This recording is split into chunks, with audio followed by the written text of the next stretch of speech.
नमस्कार दोस्तों, बहुत बहुत स्वागत है आप सभी का गवर्नमेंट एजुकेशन में। दोस्तों, आज की इस वीडियो में हम एमपी जीके के प्रश्न देखने वाले हैं जो आपके एमपी हाई कोर्ट में पूछा जाएगा। और इसमें 30 नंबर का जीके पूछा जाएगा, तो आप आसानी से जो है 30 में से 30 ला पाओगे। ज़्यादा डिफिकल्ट क्वेश्चन आपसे नहीं पूछे जाएंगे, मैं फिर से आपसे बोल रहा हूँ, क्योंकि इसमें मेंस जो होना है, ठीक है, सेकंड पेपर होना है। प्री अगर किसी एग्जाम में एक ही पेपर होता है, जैसे कि मैं बात करूँ, आप कांस्टेबल का ले लो, ठीक है, तो कांस्टेबल का पेपर में आपका पहला ही एक ही पेपर होता है, उसके बाद जो है आपकी क्या होती है, फिजिकल होती है, वो सिर्फ क्वालिफाइंग होती है।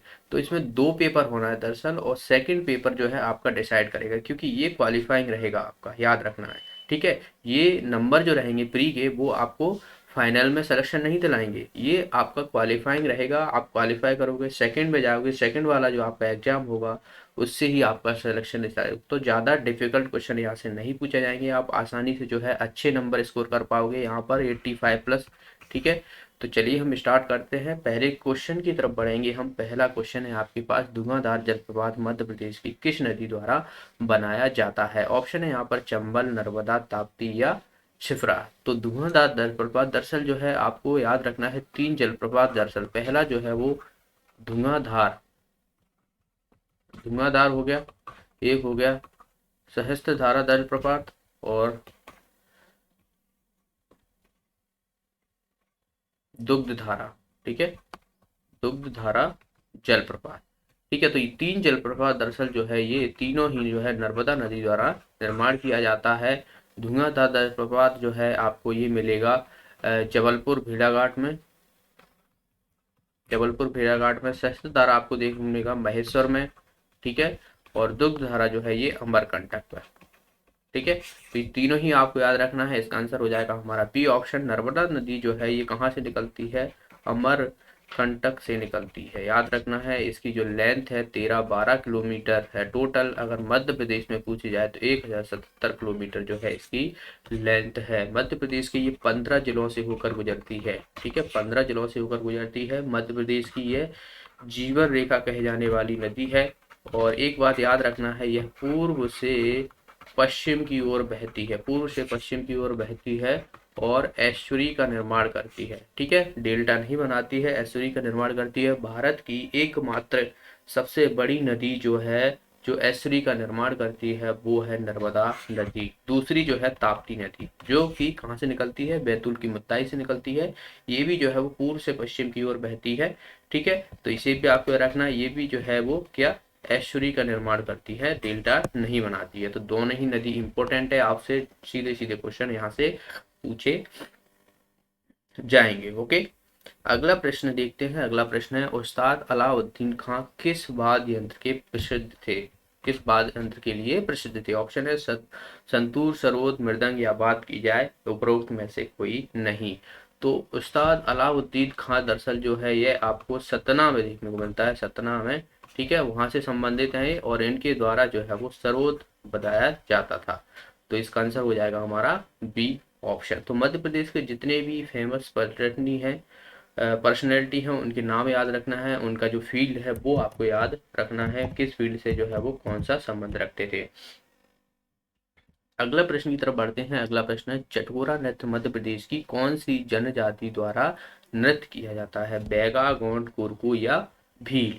तो चटकोरा दरअसल जो है ये कोरकू जनजाति द्वारा गाया जाता है, नृत्य किया जाता है। इसका आंसर हो जाएगा सी ऑप्शन, याद रखना है, ठीक है। बैगा हो गया, तो इसके द्वारा रानी नृत्य किया जाता है। भील भी रानी नृत्य करती है, तो ये भी आपको याद रखना है। भील जो है आपको भिलाला हो गया एक, ठीक है। तो ये भी देखने को मिलता है इनके द्वारा, भील के द्वारा। मध्य प्रदेश की जो सबसे बड़ी जो आदिवासी जनजाति है जो कि है भील है, याद रखना है। भारत की आपसे पूछ ली जाए तो गौंड है, ठीक है। तो दूसरे नंबर पर जो है गौंड है, पहले नंबर पर मध्य प्रदेश की सबसे बड़ी जनजाति जो है वो भील है। ये आपको जो है भील जनजाति दरअसल जो है वो झाबुआ वाले क्षेत्र में देखने को मिलती है। तो फिलहाल इसका आंसर क्या हो जाएगा हमारा? कोरकू जो है इसका आंसर हो जाएगा। अगला प्रश्न है यहाँ पर, मध्य प्रदेश हिंदी ग्रंथ अकेडमी की स्थापना किस वर्ष की गई थी? 1969, 1986, 1970 और 1952। तो हिंदी ग्रंथ अकेडमी की स्थापना हुई थी 1969 में। ये कहाँ पर है? यह आपको भोपाल में देखने को मिलेगी। इसका आंसर हो जाएगा हमारा ए ऑप्शन। ओके, हिंदी ग्रंथ अकेडमी तो याद रखना है। वहीं हम बात करें कालिदास अकेडमी, आपको 1976 में याद रखना है, कालिदास अकेडमी ये कहाँ पर है? ये जो है वो उज्जैन में है। ठीक है, ये भी आपको याद रखना है। मध्य प्रदेश साहित्य अकेडमी आपसे पूछ लिया तो 1952 में इसकी स्थापना हुई थी। तो जितनी भी अकेडमी है मध्य प्रदेश द्वारा कब कब स्थापना हुई थी, कहाँ पर जो है देखी गई है, और ये सब आपको याद रखना है। अगला प्रश्न की तरफ बढ़ते हैं। भृतहरि की गुफाएं मध्य प्रदेश के किस जिले में स्थित है? ऑप्शन है ग्वालियर, उज्जैन, रायसेन या विदिशा। तो ये भृतहरि की गुफाएं आपको जो है वो रायसेन जिले में देखने को मिलेंगी। सॉरी, रायसेन नहीं, उज्जैन जिले में देखने को मिलेंगी। इसका आंसर हो जाएगा हमारा बी ऑप्शन। उज्जैन की बात की जाए तो आपको जो है यहाँ पर जो है शिप्रा नदी है। यहाँ पर क्या कुंभ का मेला लगता है, कुंभ का मेला लगता है। मालवा की गंगा कहते हैं इसको, याद रखना है। मालवा की गंगा जो है वो शिप्रा नदी को ही कहा जाता है, और महाकाल की नगरी भी कहा जाता है उज्जैन को। तो इसका आंसर क्या हो जाएगा हमारा? बी ऑप्शन दरअसल जो है इसका आंसर हो जाएगा। ओके, तो उज्जैन के बारे में आपको याद रखना है ये सभी चीजें। अगले प्रश्न की तरफ बढ़ते हैं। देखिए, रायसेन के बारे में बात करूं तो यहाँ से भी काफी इंपोर्टेंट क्वेश्चन पूछ लिए जाते हैं।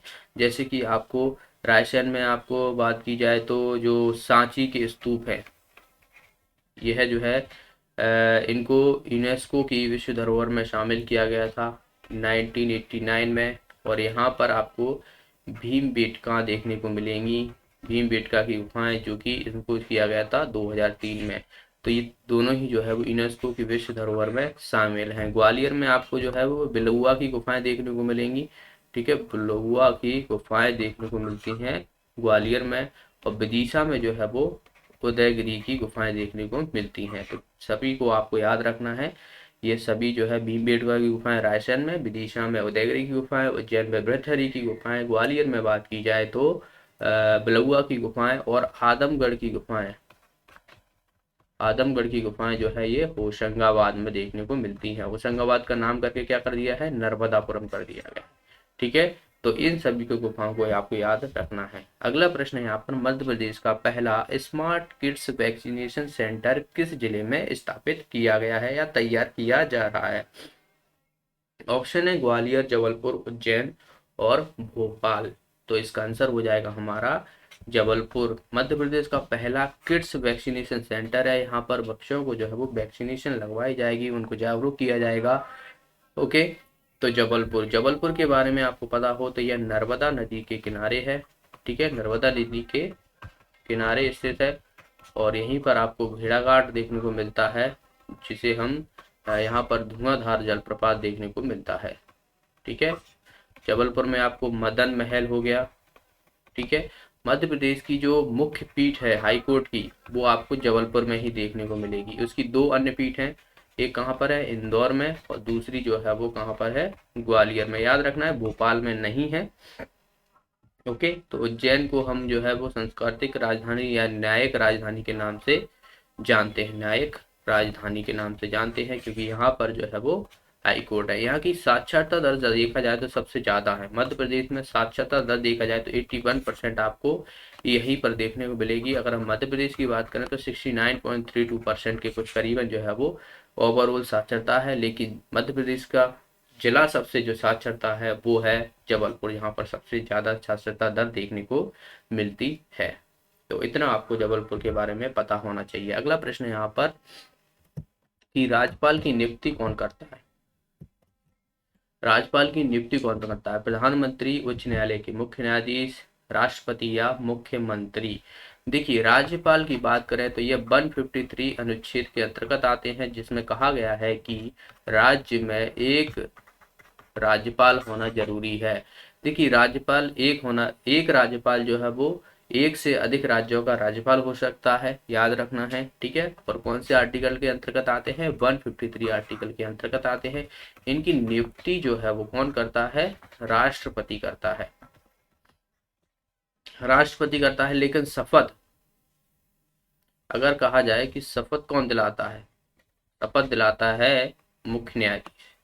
ठीक है, मुख्य न्यायाधीश शपथ दिलाता है। नियुक्ति राष्ट्रपति करता है और शपथ जो है वो मुख्य न्यायाधीश दिलाता है। इनकी एज जो है वो, या कहा जाए आयु कितनी होनी चाहिए, 35 वर्ष होना चाहिए। ठीक है, याद रखना है, सीधे सीधे डायरेक्ट क्वेश्चन पूछ लिया जाता है कि राज्यपाल की आयु कितनी होती है जब उसे नियुक्त किया जाता है, या कितनी होना चाहिए मिनिमम। ठीक है, ये मिनिमम है, तो 35 वर्ष जो है वो होती है, याद रखना है। राष्ट्रपति जो है वो बात की जाए तो जैसे कि मुख्य न्यायाधीश के जो मुख्य न्यायाधीश होते हैं उनको भी जो है वो अपॉइंट करता है।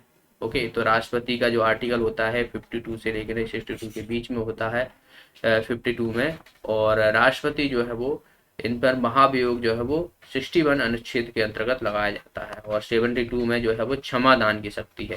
अध्यादेश जारी करने की शक्ति जो रहती है राष्ट्रपति की 123 होती है। और वही हम बात करें राज्यपाल की कितनी होती है, 213 होती है अध्यादेश जारी करने की शक्ति। ठीक है, ये अनुच्छेद है। ठीक है, कौन से अनुच्छेद के तहत जो है वो अध्यादेश जारी कर सकता है राष्ट्रपति, 123 के तहत। और राज्यपाल जो कर सकता है 213 के तहत अध्यादेश जारी कर सकता है। ठीक है, अध्यादेश जारी कर सकता है।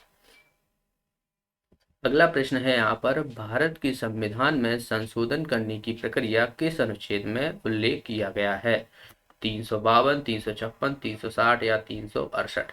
तो भारत में जो संविधान है हमारा, अगर उसमें कभी भी संशोधन करना हुआ हो तो वो हमें आर्टिकल 360 के अंतर्गत कहा गया है। इसके तहत जो है वो संविधान में संशोधन किया जा सकता है। वहीं देखिए आर्टिकल 352 है, इसमें जो है वो बहा आक्रमण हो गया, बाकी चीजें हो गई, तो इसमें राष्ट्रपति शासन देखने को मिलता है। वहीं हमें जो है राज्यों में राष्ट्रपति शासन जो है वो 356 के अंतर्गत देखने को मिलता है। वित्तीय आपातकाल लगाना है तो जो है आपको 360 में देखने को मिलता है, तो ये अभी तक नहीं लगा है भारत में। ठीक है, और संशोधन करना है तो 368 के अंतर्गत जो है वो किया जाता है। अगला प्रश्न यहाँ पर, मृच्छकटिकम पुस्तक का लेखक कौन है। इंपॉर्टेंट है, जितनी भी पुस्तक हैं, एपिक पुस्तक हैं पुरानी, तो वहां से क्वेश्चन आपसे डायरेक्ट क्वेश्चन पूछ लिए जाते हैं। बाणभट्ट, शूद्रक, वात्स्यायन या विष्णु। तो मृच्छकटिकम जो है ये शूद्रक के द्वारा लिखी गई थी, याद रखना है। मृच्छकटिकम, ये मृच्छकटिकम मतलब होता है मिट्टी के खिलौने, मिट्टी के खिलौने। ठीक है, बाणभट्ट द्वारा कादम्बरी कादम्बरी लिखी गई थी। वात्स्ययन के द्वारा जो है वो कामसूत्र लिखी गई थी। और विष्णु शर्मा के द्वारा जो है वो पंचतंत्र लिखी गई थी, पंचतंत्र। तो याद रखना है, सभी के जो लेखक है उनकी पुस्तक है, यहाँ से डायरेक्ट आपसे क्वेश्चन पूछ लिए जाते हैं। अगला प्रश्न है यहाँ पर, कलिंग पुरस्कार निम्न में से किस क्षेत्र में दिया जाता है। तो जो भी पुरस्कार है वो किस क्षेत्र में दिया जाता है, किसको दिया गया है, ये हमेशा याद रखना है, करंट अफेयर्स से आपसे पूछे जाते हैं। पत्रकारिता, मेडिकल, विज्ञान या बात की जाए साहित्य। तो जो कलिंग पुरस्कार है दरअसल ये दिया जाता है विज्ञान के क्षेत्र में। इसका आंसर हो जाएगा हमारा सी ऑप्शन। पर पत्रकारिता के लिए पुलित्जर पुरस्कार होता है। ठीक है, मेडिकल में आपको नोबेल पुरस्कार भी देखने को मिलता है। साहित्य का अलग पुरस्कार होता है, साहित्य का भी, लिटरेचर का भी जो है नोबेल पुरस्कार दिया जाता है। ठीक है, तो इन सबको बारे में आपको याद रखना है। कलिंग की बात की जाए तो ये विज्ञान के क्षेत्र में दिया जाता है। अगला प्रश्न है, भारतीय कृषि अनुसंधान संस्थान कहाँ पर है, हरियाणा, नई दिल्ली, शिमला या कोयम्बटूर। तो भारतीय कृषि अनुसंधान की संस्थान जो है ये आपको नई दिल्ली में देखने को मिलती है। हरियाणा में बात की जाए तो इंटरनेशनल सोलर अलायंस देखने को मिलता है। ठीक है, जो कि भारत में एकमात्र जो है इंटरनेशनल सोलर संस्था है एक तरीके से देखा जाए, तो ये हरियाणा में देखने को मिलती है। शिमला में आपको आलू अनुसंधान केंद्र देखने को मिलता है। तो ये सब चीजें आप, मिलते हैं अगले वीडियो में। वीडियो अच्छा लगा वीडियो को शेयर कीजिए ज़्यादा से ज़्यादा लोगों में। जो भी साथी नए हैं चैनल को सब्सक्राइब कर लेना, साथ में बेल आइकन बन के आएगी उस पर भी क्लिक कर लीजिएगा, जिसके माध्यम से आपको वीडियो का नोटिफिकेशन मिलता है। तो मिलते हैं अगली वीडियो में, तब तक के लिए बहुत बहुत ध्यान, अपना ध्यान रखिए, अपना माँ बाप का ध्यान रखिए।